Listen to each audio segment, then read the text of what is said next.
Fear and Desire is a 1953 film from Stanley Kubrick. It was Kubrick's first feature film, and came out 2 years after he had made 2 documentary shorts, Day of the Fight and Flying Padre. Fear and Desire is set during a fictitious war and follows 4 men, seemingly a pilot and 3 soldiers.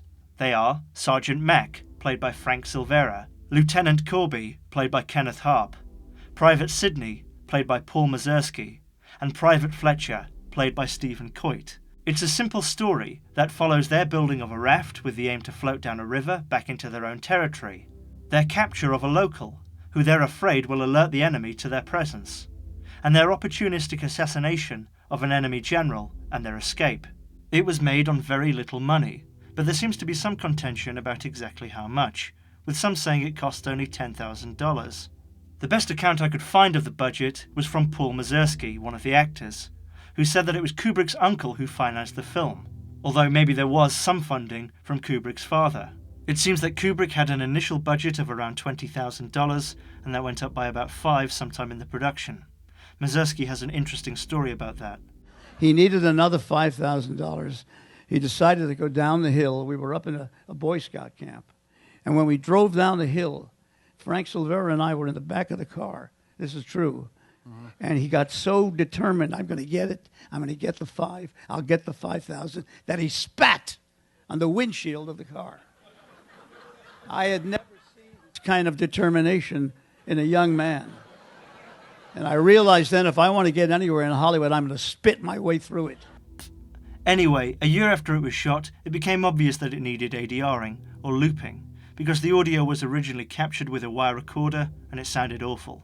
Mazursky, who on such a small production I could imagine having a good understanding of the budget, said that ADRing cost another $20,000. So, 45 grand.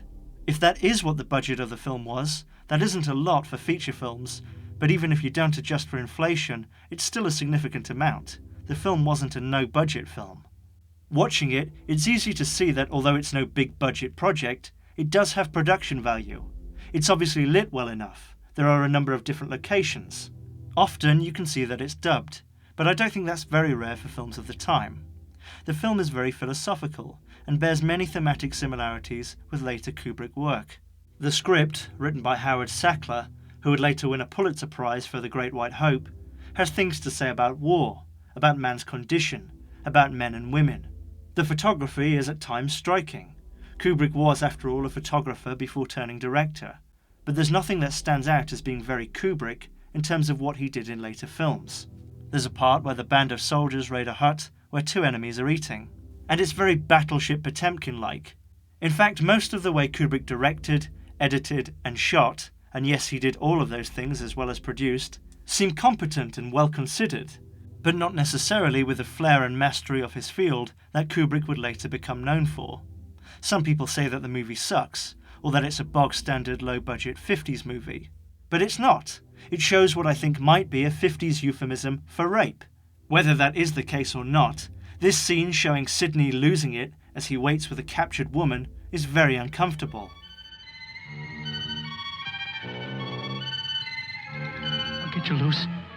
Just a minute. You'll put your arms around me. I know. Wait. I knew you'd like me. Just a minute. The enemy general that the team kills is played by Kenneth Harp and his orderly by Stephen Coit, so their characters kill their characters. Of course that could be and probably is at least a little due to the budgetary constraints, but I also feel it's quite an important part in this film's message. It would be easy enough to set this in the Second World War. Their uniforms already kind of look like that. But Fear and Desire very deliberately doesn't set out any context for its war. It doesn't have good guys and bad guys. Sidney, who shoots the woman they captured in the back as she runs away, gets away with the sergeant at the end.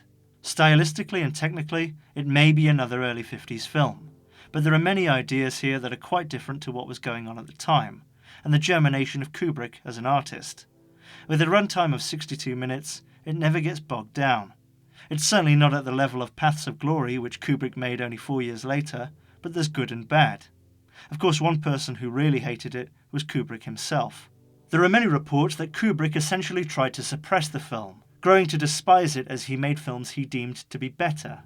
Reportedly, he bought up all the prints he could find to prevent other people from buying them and viewing them, and the only reason a print survived was because Kodak kept a copy for their own archives after originally printing it. The director, John Borman, showed it at Telluride Film Festival in 1993, where he was guest director, but only after Kubrick asked him not to. But that's who Kubrick was, not how bad this film is. Another sort of person who, when the subject of Fear and Desire came up 40 years later, might have just said, "Oh, that." At one point it was very hard to come by, viewable only at private screenings. Now you can find it very easily on YouTube. Damn internet. That's it for this look at Kubrick's first feature. I'll be doing another video about his second, Killer's Kiss, at some point in the near future. My next film video will be about the career of Vincent Price, so check that out. Thanks for joining me, and see you next time.